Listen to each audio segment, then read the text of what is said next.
Coming up next on the Commissioner's Report, it's all about impact. Commissioner John Hall will be along to share with us his thoughts on the recently reinstated impact fees. And he'll share with us the positive impact that sports and tourism have for Polk County. And Commissioner Ed Smith will be here to talk about the ongoing infrastructure maintenance for the Inwood community and the positive benefits and impact of the Poinciana Parkway, which is currently underway. That's all straight ahead on this May impactful edition of the Commissioner's Report.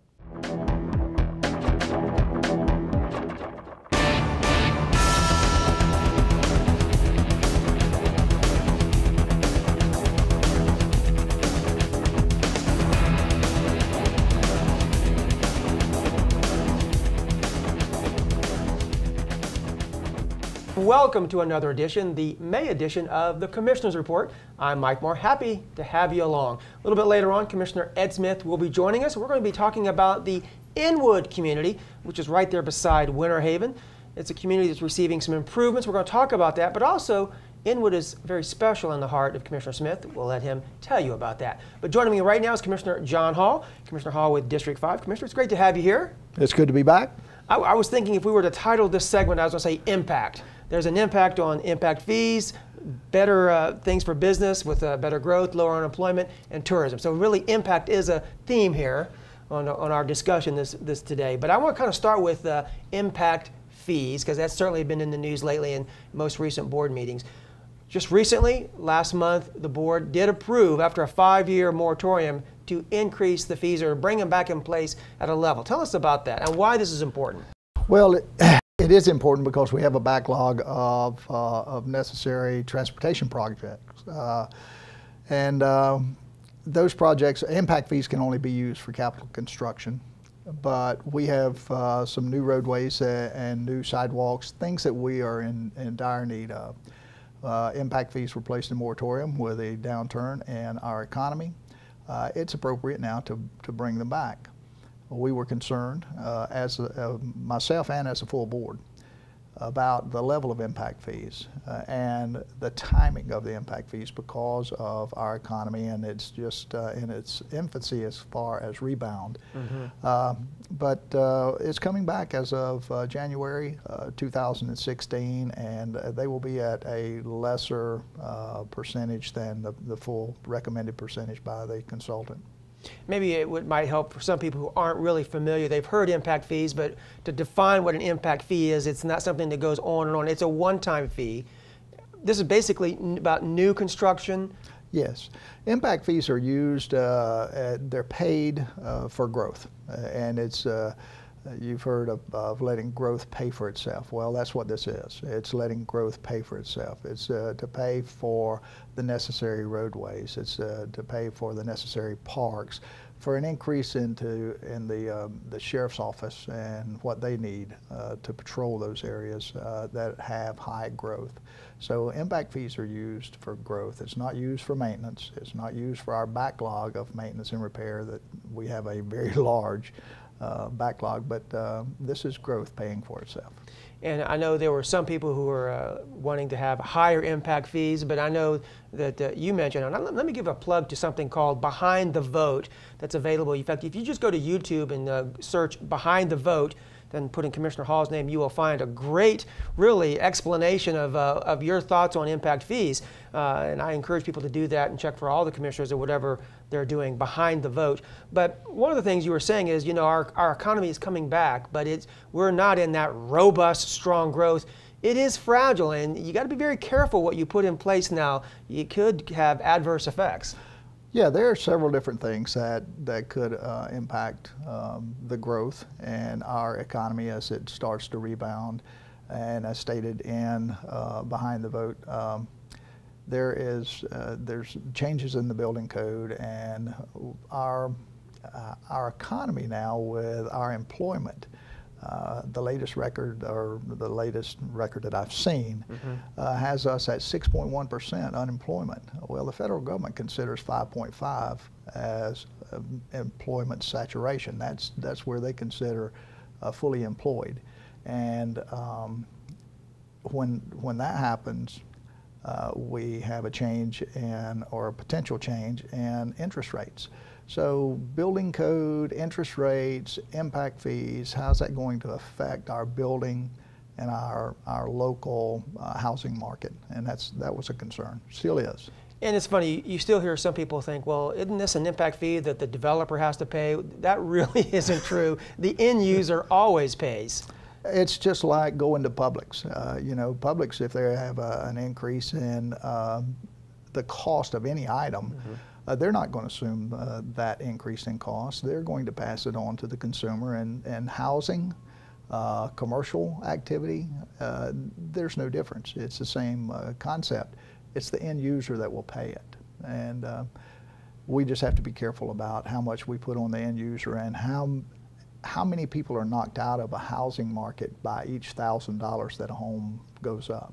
That's a concern. It really is a kind of a delicate balance, isn't it? Yes, it is. There Yes, are it benefits, but there also can be adverse effects. You got to really weigh that together. Yes, yes, you do. And the good thing is, as we were talking before we began taping here today, this is not something that can't be addressed at really at any time, can it? You can address it whenever you need to. It is our consultants. We have an impact fee study that is every 5 years, but the Board of County Commissioners can address this at any point in time that we need to. If it looks like we're going to adversely impact our economic rebound, then we can go back and put on the moratorium. Hopefully that will not be necessary, and especially given the growth in our economy and the decrease in our unemployment, I think that we're kind of on an uphill swing right now, but we could, as you stated, address it at any point in time. And speaking of on an uphill swing, there's recently the building department for Polk County, I guess, added some positions, which is a sign of that growth you're talking about. Oh, absolutely it is. They were actually going out, our building inspectors were going out with more inspections than they could get to on a daily basis. So we had to increase the number of building inspectors that we have in the field, and that is a good thing. That's an indicator that we have an economy that's on an uphill swing or a rebound, and that's wonderful. And that's certainly an area with the county you're very familiar with. Yes, with your it is. past history. Let me change directions, but keeping on the theme of impact, talk about the impact of just tourism here in Polk County. And specifically, it seems like when we think of tourism, there's all sorts of things you can do, Legoland, of course, but sports tourism seems to have a big impact. And I'm thinking just recently spring training was completed, the Detroit Tigers, and I know we're very excited about them staying here for another 20 years. That's a big impact, not just during the spring, but then the Flying Tigers, the minor league team that's here, and the other uses of the facility at Tigertown throughout the year.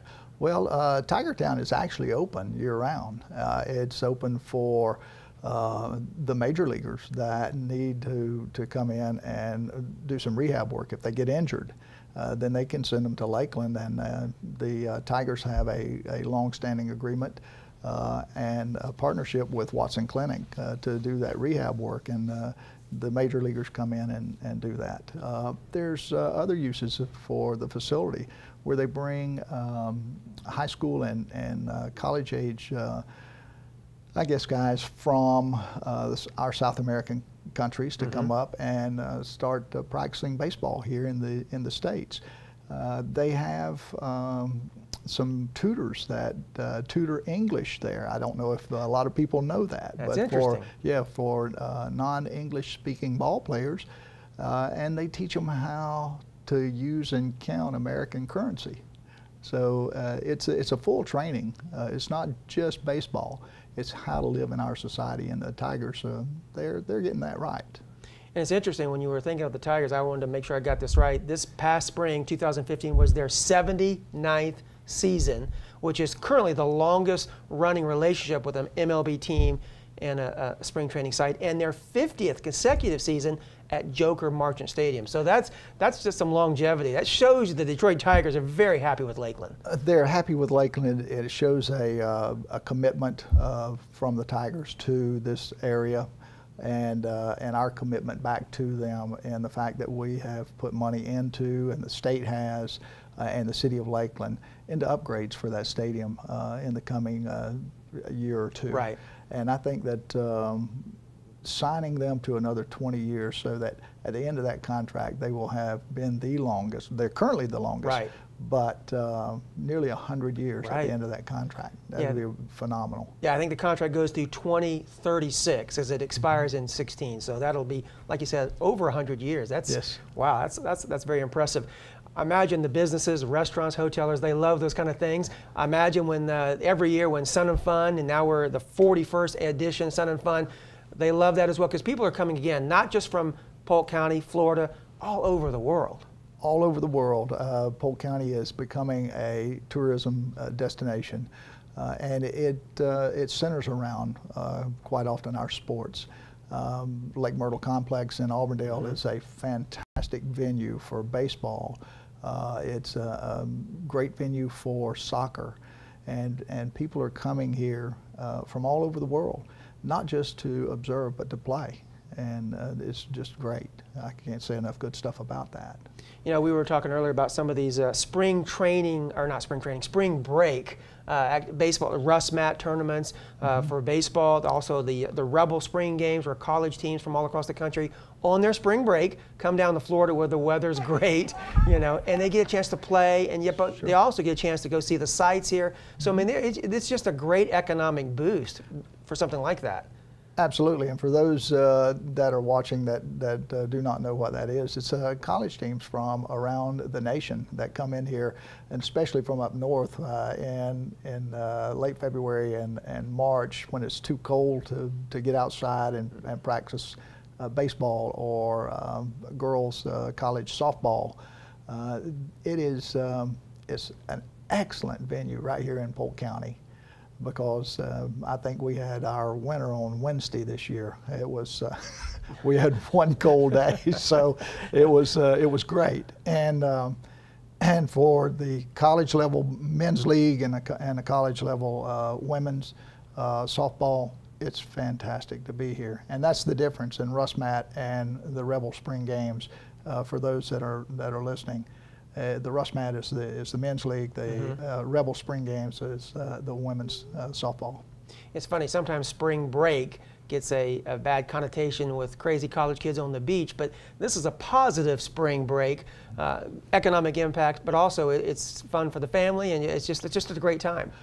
It is a positive spring break. And these athletes come in. They bring not only the game, but they bring a lot of economic impact in the tens of millions of dollars annually.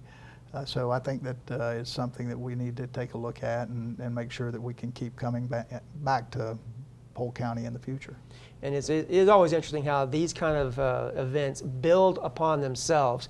The more people hear about it, especially up north, the idea of coming to Florida during the winter always sounds appealing, but now they have a real reason, because I've heard people tell me the facilities here are some of the best they've seen. And that's important, because you don't want to go someplace, the weather may be good, but the facilities are poor.